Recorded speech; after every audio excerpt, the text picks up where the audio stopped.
All right, you mentioned you got a scar on your face. Oh, it's right here. Right You here? probably can't really see it. I got it.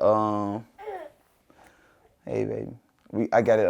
We was going on. We had some shorties down on 51st, 52nd, and they weren't like doing what we told them to do. You feel me? They supposed to been checking in more, so we had to go down there and see what's to them.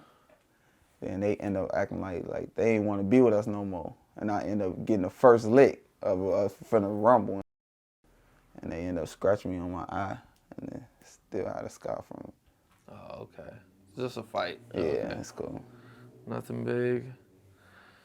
All right. So were you going to school at this time? Grammar school. I was going to Shoesmith. I hear a lot about drama at school, you know. Grammar school wasn't really too much drama for me.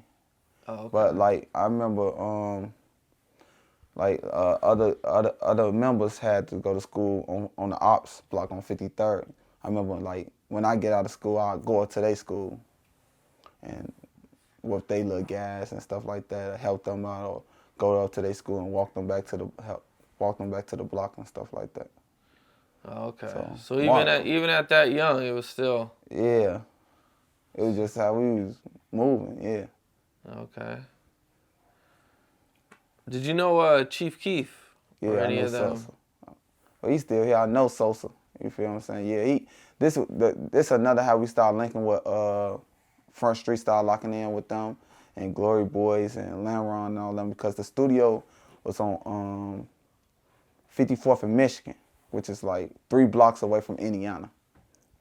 So it's basically our block. So they'll come down to our block, all of us will go to the studio, to DJ Ken's studio in the basement. So Is that that's an Asian dude, right? yeah. Okay. So all us was in there. Lamron, Front Street, O Block, all us was in there. That's why you see in the Bang video, everybody there.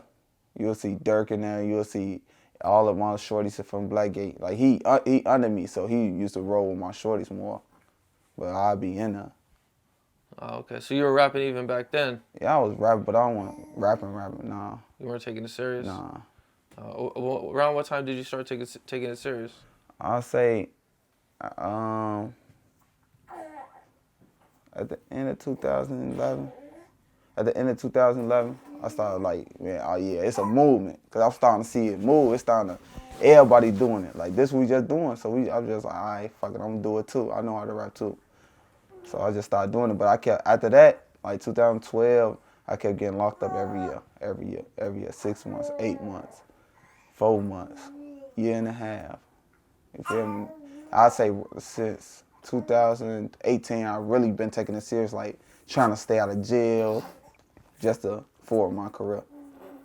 Oh, okay. What was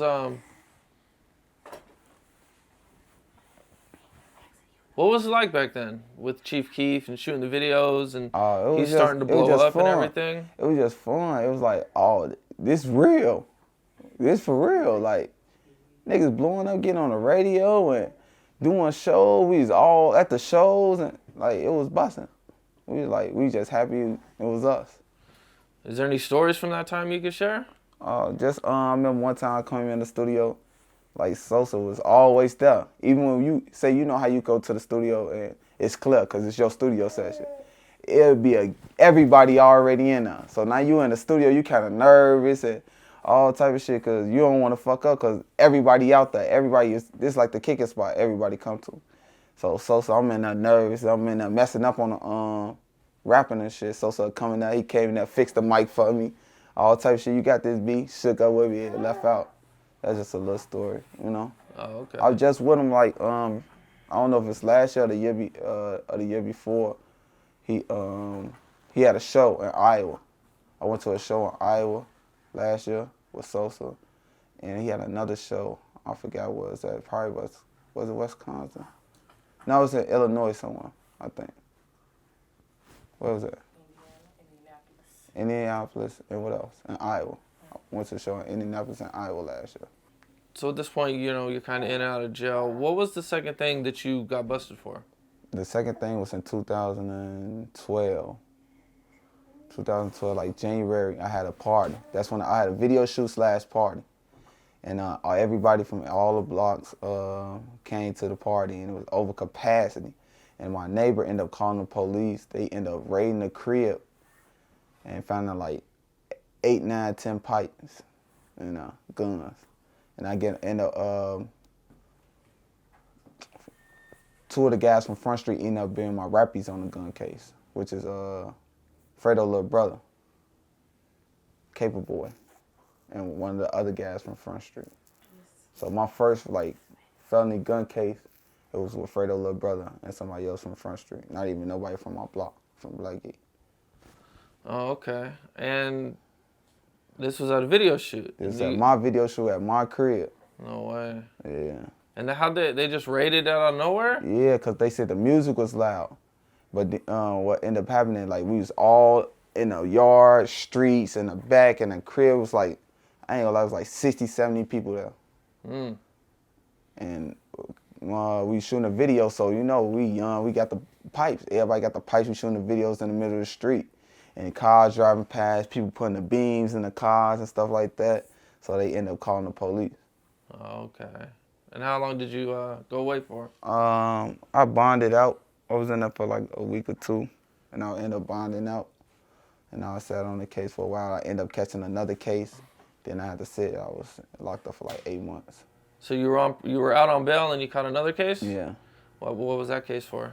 It was like an aggravated battery on a police officer. You got into it with a cop? Yeah. It was really a bogus ass case, but I just took it because I was tired of sitting. I just like figured I ain't even going to trial now. I'm gonna take it. I went to boot camp. Oh, okay. So you didn't have to go to jail for the first one? Oh, you were still a kid. You're still a minor. Yeah, for the burglary.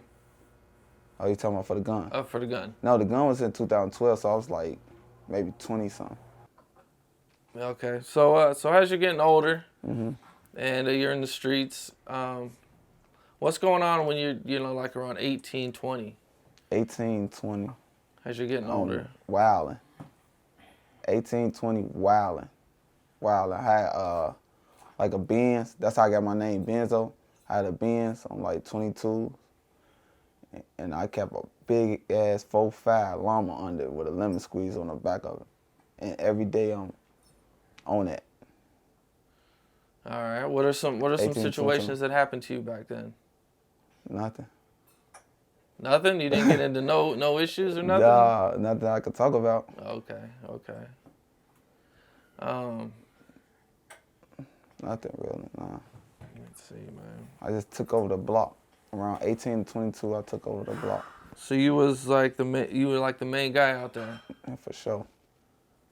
How'd you control such a, you got a lot of street dudes that are wild and, It's like at that time,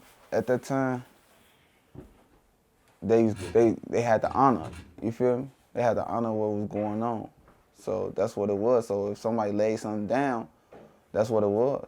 You feel me? You just gotta honor what it is. Or if you wanna challenge me, then I'm going to the fullest extent with it. You feel me? And luckily, they had enough love for me. You feel what I'm saying? Everybody loved me because I'm gonna go to the fullest extent for them. You feel what I'm saying? And I'm loyal. So it basically was a love thing. One like I was on some, man, you gonna do this or you gonna get fucked up. You feel me? But if you ain't do what you had to do, you probably would get fucked up.